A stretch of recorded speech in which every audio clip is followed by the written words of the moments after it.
G'day, and welcome. Have you ever looked up at the night sky, far away from the bright lights of our cities, and just let your eyes wander amongst the stars? It's a truly humbling experience, isn't it? You see countless tiny pinpricks of light, each one a distant sun, many with their own families of planets. But if you look even closer, with a bit of patience and perhaps a good pair of binoculars, you might spot faint fuzzy patches of light. These aren't clouds or smudges on a lens. They are something far more magnificent. They are entire galaxies, vast islands of stars, gas and dust, floating in the immense ocean of space.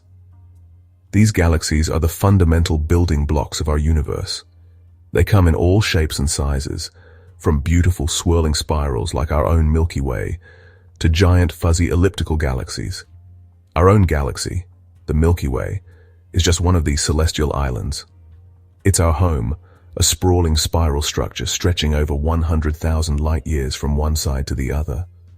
When we look up at that milky band across the night sky, we're actually looking into the dense, star-filled plain of our own galaxy, looking out at the countless others that populate the universe. Imagine a spinning merry-go-round at a playground. The faster it spins, the harder you have to hold on to avoid being flung off. This is a basic principle of physics, and the same exact principle should apply to galaxies. A galaxy is, in essence, a colossal, spinning merry-go-round of stars. The stars on the outer edges are moving at incredible speeds, whipping around the galactic center. The only thing holding them in their orbits, preventing them from flying off into the lonely darkness of intergalactic space, is the gravitational pull of all the mass within the galaxy. So, here's the puzzle. Astronomers carefully measured the speeds of the stars in distant spiral galaxies. They expected to see that stars farther from the center would move more slowly, just as outer planets in our solar system move much more slowly than inner planets. But the observations revealed something completely baffling. The stars on the outer edges of galaxies were moving just as fast, and in some cases even faster, than the stars closer to the center.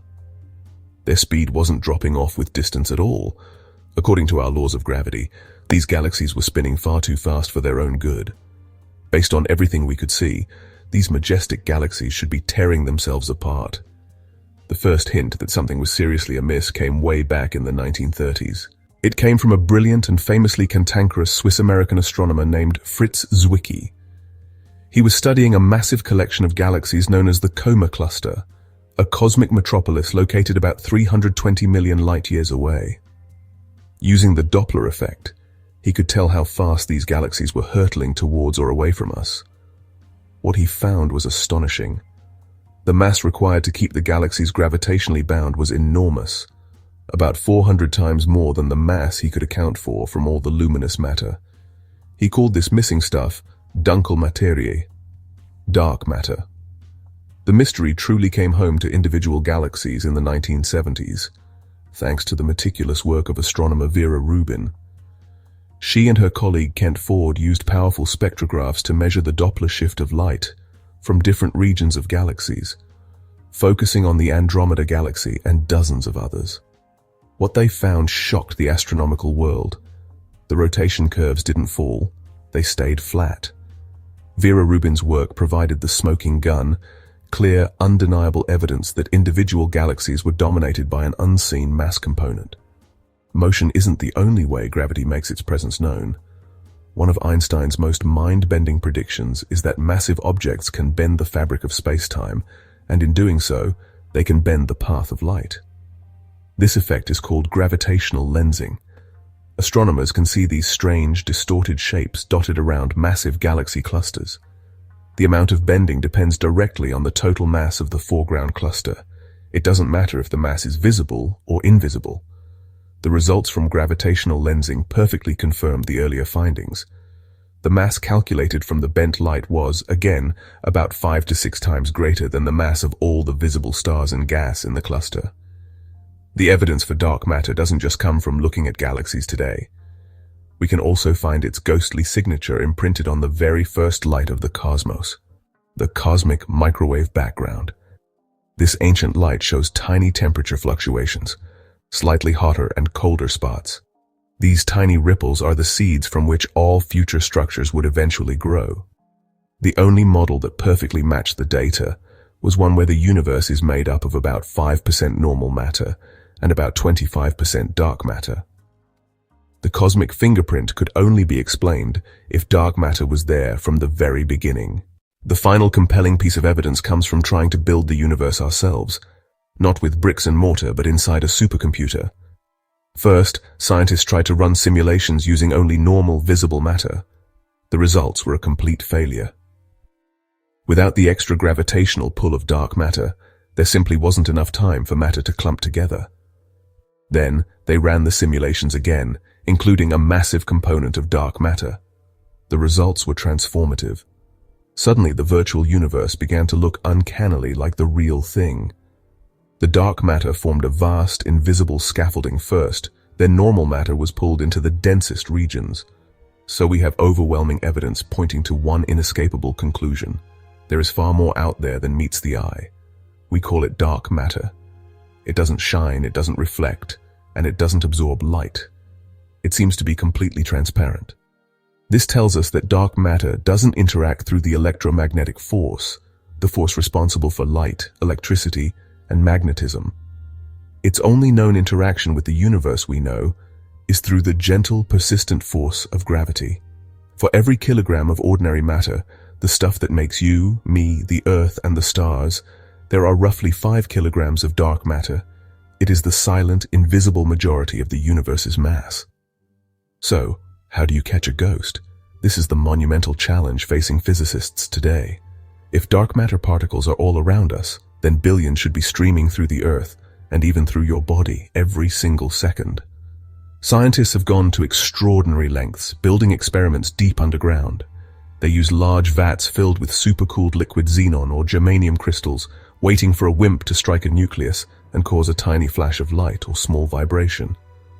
It's a painstaking and patient search, operating in near total silence and darkness, just waiting for a single telltale flicker that could signal a breakthrough in our understanding of the universe. While some scientists are trying to catch dark matter particles from space, another group is trying to create them right here on Earth at the world's most powerful particle accelerators, like the Large Hadron Collider at CERN. Inside this 27-kilometer ring, beams of protons are accelerated to almost the speed of light, and then smashed together with incredible force, recreating the extreme energy conditions that existed just moments after the Big Bang. If dark matter particles are produced, they will fly out without leaving any trace in the detector. Scientists would see a collision where the energy appears unbalanced. This missing energy would be the telltale signature of dark matter creation. There is a third way we are hunting for dark matter, turning our telescopes back to the heavens.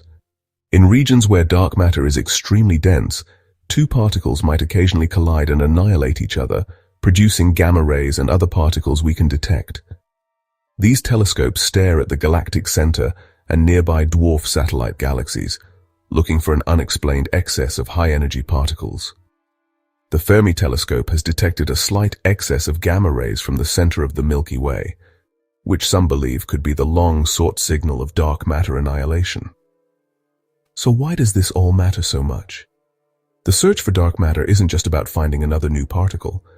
It's about understanding the very soul of the cosmos, answering the most fundamental questions we can ask. For all of human history, we have looked up at the stars and believed that what we saw was the universe. We now know that everything we have ever seen is just a tiny 5% of the cosmic pie. To be ignorant of dark matter is to be ignorant of about 25% of the stuff in the universe. Imagine trying to understand how a car works while only being able to see the paint job. We can see the beautiful, luminous paint, but we are missing the engine that drives it all. The hunt for dark matter is entering a new and exciting phase, armed with more powerful experiments than ever before. The next generation will be hundreds of times more sensitive, using tons of liquid xenon and advanced AI systems. Discovering the identity of the dark matter particle would be a revolution in physics, perhaps the biggest since Einstein. It would not only confirm a whole new form of matter, but give us a direct window into the very first moments of the universe's existence. Dark matter is the architect of the universe.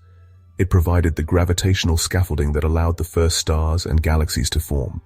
Without it, the Earth would not exist. We would not exist. Understanding dark matter is understanding our own cosmic origin story. So the next time you look up at the night sky, at that beautiful band of the Milky Way stretching overhead, I want you to remember this story. Remember that the brilliant stars you see are just the glowing foam on the shore of a vast, invisible ocean of dark matter. You are looking at a structure held together by a substance we do not understand, built on a gravitational scaffold we cannot perceive. It's a universe that is far stranger, more mysterious, and more magnificent than it appears. The search for dark matter is one of the grandest adventures in the history of human thought. It connects the world of the infinitesimally small with the unimaginably large. Answering it will require our best technology, our brightest minds, and a healthy dose of patience. But the reward is nothing less than a new understanding of our universe and our place within it. Thanks for watching.